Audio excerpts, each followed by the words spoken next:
I was the golden child. My whole life, so when I got my brother's wife pregnant, I expected understanding and help. Now we're jobless, broke, begging for support, and he's treating us like criminals instead of family. I'm posting here because I honestly don't understand how my brother can do what he did, cause the punishment does not match what happened, and the way my brother has handled this has destroyed more than it ever needed to. Growing up, I was always closer to my parents than my older brother Aaron. That's just how it was. I didn't ask for it. They leaned on me more emotionally, they trusted me, and yes, they forgave me more easily when I screwed up. I know people like to throw around the term golden child, but to me, it never felt like favoritism. It felt like love. I was the one they worried about, the one they checked in on, the one they believed in even when I didn't have everything figured out yet. Aaron, on the other hand, has always been rigid, responsible to a fault. He did everything right. College, career, marriage, kids. He's always been judgmental, even when he pretends he's not. We were never especially close, and as adults we mostly existed in parallel. Family holidays, birthdays, that sort of thing. Cordial, not warm. I won't pretend my adult life has been as stable as his. I've bounced around jobs. I'm not career-driven. I've always believed things work themselves out, and historically they have. My parents helped when I needed it. Alone here, covering rent once or twice there. Again, this wasn't me demanding things. This was the family dynamic we've had my entire life. When someone fell, the family caught them. That was the rule. Or at least I thought it was. Melissa, my brother's wife, has been in my life for over a decade. We didn't start out close, but over time, especially after their kids were born, she became someone I talked to more. Aaron works a lot. He's not emotionally expressive. Melissa felt lonely. I was around more. We talked. We vented. We supported each other. People like to act like affairs are always some premeditated evil plot, but that's not how this happened. It was gradual, emotional first. Lines blurred. I'm not proud of it, but I'm also not going to pretend it came out of nowhere or that it was one-sided. We didn't wake up one day and decide to ruin lives. It was two people who felt understood by each other when they didn't feel that way elsewhere. That context matters, even if people don't want to hear it. When Melissa found out she was pregnant, everything blew up. At first, there was genuine confusion about timing. Aaron and Melissa were still married. There was overlap. Eventually, it became clear the baby was mine. That's when the situation stopped being theoretical and became very real, very fast. My parents were shocked, upset, angry even, but their instinct, like always, was damage control. What do we do now? How do we protect the kids? How do we keep the family from imploding completely? That's what I expected, because that's how they've always operated. Aaron did not react that way. He lost it. Completely. Screaming, accusations, cutting contact immediately. He kicked Melissa out. He told everyone, and I mean everyone. Extended family, mutual friends, church people, co-workers. There was no pause, no attempt to contain anything. He went straight for exposure, like he wanted maximum destruction. I honestly thought he'd calm down. I thought once the initial shock passed, he'd realize that blowing up the entire family wasn't going to fix anything. Instead, he doubled down. He cut me off entirely, blocked my number, told my parents they'd lose access to his kids if they helped me. That part doesn't get talked about enough. He didn't just set boundaries. He issued ultimatums. I assumed, maybe stupidly, that despite everything, my parents would help. Not just me, but the baby, because that's what family does. The baby didn't ask for any of this, and yet suddenly, there were conditions, limits, hesitation. My parents are in their mid-60s. They don't have endless money, but they've never let me fall like this before. Around the same time, I lost my job. I'm not going to pretend the stress didn't affect my performance. People at work knew what was going on. The whispers were there. It became unbearable. Melissa also lost her job not long after. Again, people talk. HR notices. Things add up. So now we're both unemployed, dealing with a pregnancy, scrambling to find housing, and watching what little support we thought we had evaporate because my brother decided scorched earth was the only acceptable response. What hurts the most is the way he treats us now, like criminals, like we're dangerous. He refuses any contact. He won't discuss logistics. He won't talk about the kids beyond lawyers. He's made it clear he won't help financially in any way, even though he's stable, well off, and fully capable. I'm not saying he has to forgive me overnight. I'm not saying what happened wasn't wrong. I am saying that ruining multiple lives, including an innocent child's, out of pride and anger feels cruel. There's a difference between accountability and punishment, and he crossed it. People keep telling me, actions have consequences, as if that's the end of the conversation. But consequences aren't supposed to be infinite. They're not supposed to wipe out any chance of recovery. Family is supposed to be the place you land when you screw up, not the first thing taken away from you. My parents are stuck in the middle now, and instead of pulling together, everything is fractured. Extended family won't talk to me, friends keep their distance. The same people who preached forgiveness my entire life suddenly have very rigid morals when it's inconvenient. I'm angry, yes, I'm hurt, and I'm honestly shocked that the family dynamic I grew up trusting disappeared the moment things got ugly. I never imagined that one mistake, however big, would result in being completely cut off, financially abandoned, and treated like I don't exist. So I'm asking here because I genuinely want to know if I'm missing something fundamental. Is it really fair to let pride destroy an entire family and punish innocent children just because someone can't forgive? Or is this what accountability looks like now? Total exile with no path back. Update 1. I didn't expect the response to my original post to be this intense, but I guess that was naive. I thought at worst people would say I messed up, but still agree that what's happening now is excessive. Instead, the overwhelming reaction has been that I somehow deserve everything that's happening. I'm not going to pretend that doesn't sting, especially when most of the people saying it have never been in anything remotely like this situation. Since posting, things have not calmed down. They've escalated. The biggest shock was how quickly public opinion turned completely against me. Extended family members I hadn't heard from in years suddenly felt comfortable texting, calling, or messaging me to tell me how disappointed they were. A few didn't even bother being subtle. One aunt straight up told me I was dead to her and that she hoped Aaron never had to see my face again. Cousins I grew up with unfriended me without a word. Group chats went silent overnight. It was like someone flipped a switch and decided I was no longer part of the family.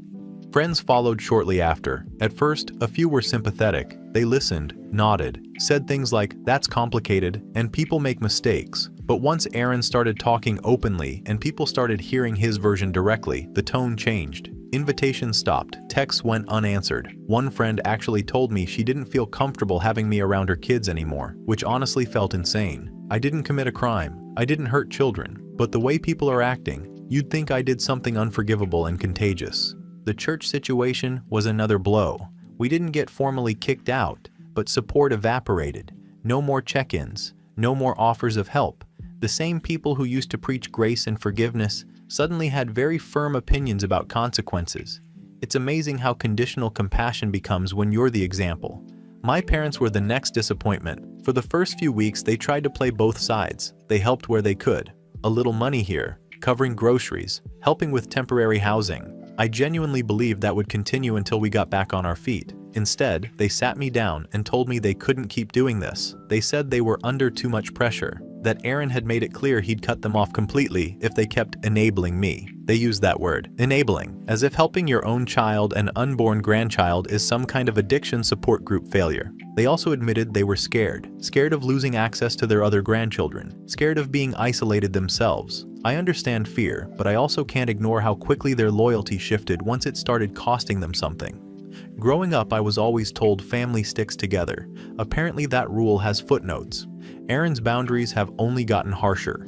At first, it was no contact. Then it was communication only through lawyers. Then it became threats. He had his attorney send a letter stating that any attempt to contact him directly would be considered harassment. He mentioned restraining orders over texts that never existed, calls that never happened. I haven't reached out. I haven't shown up anywhere. But the message was clear: stay away or face consequences. He's also been very clear that he wants nothing to do with me regarding the kids, beyond legal obligations. That's the part people seem to gloss over. I didn't just lose my brother. I lost my nieces and nephews.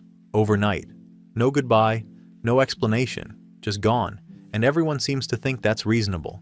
On the legal side, things got real fast. Paternity was confirmed. There was never any doubt on my end, but now it's official. With that came discussions about child support. I won't lie. That was a gut punch. I'm unemployed. Melissa is unemployed. We're barely keeping ourselves afloat. And now there's this looming obligation that everyone acts like I should be grateful for. I'm not saying I won't support my child. I am saying the timing and lack of support make it feel like punishment layered on top of punishment. What bothers me most is the narrative that's formed. According to everyone else, I'm this manipulative villain who took advantage of the family dynamic and finally got exposed. That ignores reality. I didn't create the dynamic. I grew up in it. I didn't decide that forgiveness was unlimited for me. That was taught, reinforced, modeled. And now that the consequences are inconvenient for everyone else, I'm being treated like I should have known better all along. I'm especially angry at how Aaron is being framed as some kind of hero for protecting his boundaries. He didn't just set boundaries. He scorched the earth. He destroyed relationships, reputations, and any chance at cooperative co-parenting before the baby is even born. He didn't protect his kids from conflict.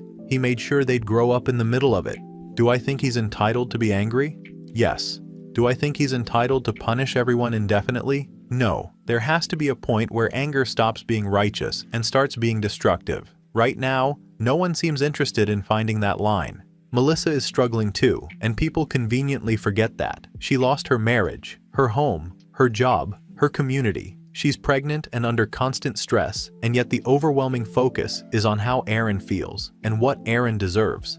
I'm not saying he doesn't deserve empathy. I am saying he's not the only one in this situation. Despite everything, I still believe reconciliation is possible eventually. Maybe not now, maybe not soon, but families have survived worse. People keep telling me to accept reality, but reality doesn't have to mean permanent exile. It doesn't have to mean my child grows up cut off from half their family because of something that happened before they were born. I'll admit something, even if people don't want to hear it. I didn't think it would get this bad. I assumed there would be fallout, anger, time apart. I did not expect total abandonment. I did not expect my parents to back away. I did not expect to be treated like someone beyond redemption. Things are worse than I expected. Support didn't materialize the way I thought it would. The safety net I grew up trusting is gone, but I still don't accept that this outcome is fair or inevitable. Final update. I waited a while before writing this because I wanted things to settle. I kept telling myself that once the initial shock wore off, people would calm down, Aaron would soften, my parents would step back into their old roles, and this would turn into one of those ugly family chapters everyone pretends didn't happen. That's not what occurred. This is the reality now. Melissa and I are still struggling financially.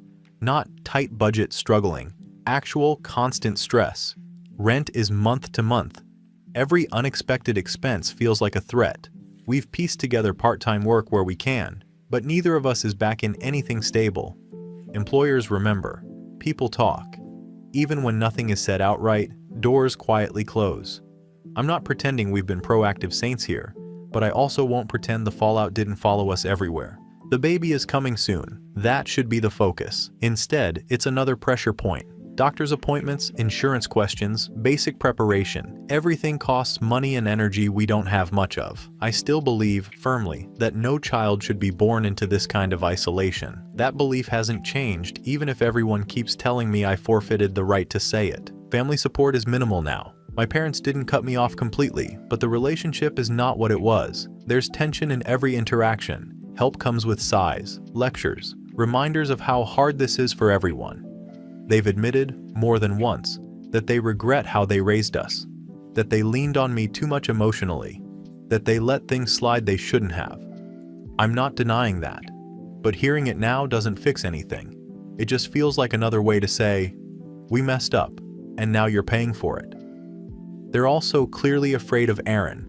They won't say that outright, but it's obvious. They don't want to lose access to his kids. They don't want to be cut out of his life completely. So they tread carefully, which means they tread lightly around me. I've gone from being the center of gravity in this family to something fragile and inconvenient. Aaron, for his part, has completely rebuilt without us. That's the part people seem to celebrate. He's stable again, he's focused on his kids, he's moved forward. I hear this secondhand because he won't speak to me at all. No calls, no messages, no updates, nothing. He's made it clear, through lawyers and family intermediaries, that he wants zero contact. Not now, not later, not ever. I'm supposed to respect that. Everyone tells me I should admire it, even. He's protecting himself. He's setting healthy boundaries. I understand boundaries. I just don't understand why they have to look like total erasure. I didn't disappear. I didn't die. I didn't stop being his brother. But to him, I might as well have. What stings most is how final it feels. There's no sense that time might change anything. No suggestion that accountability could eventually lead to forgiveness. It's just done. Line drawn, door locked. And apparently that's the mature response. I've been told repeatedly that this is the natural outcome of my choices, that I'm finally experiencing consequences, that this is what accountability looks like.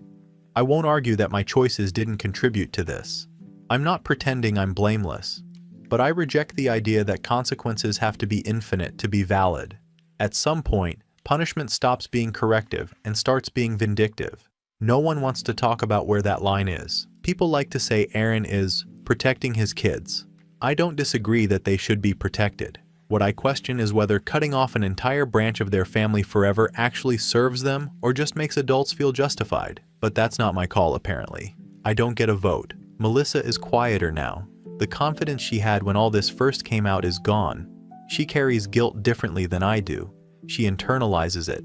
She avoids conversations. She's afraid of being judged everywhere we go. I see how this has broken her down, and while people love to paint her as a villain, they rarely acknowledge that she lost almost everything too. Marriage, home, career, community, that doesn't disappear just because the internet decided she's irredeemable. As for me, I've had to confront something uncomfortable. I genuinely believed forgiveness was automatic. I believed being loved once meant being loved forever, no matter what.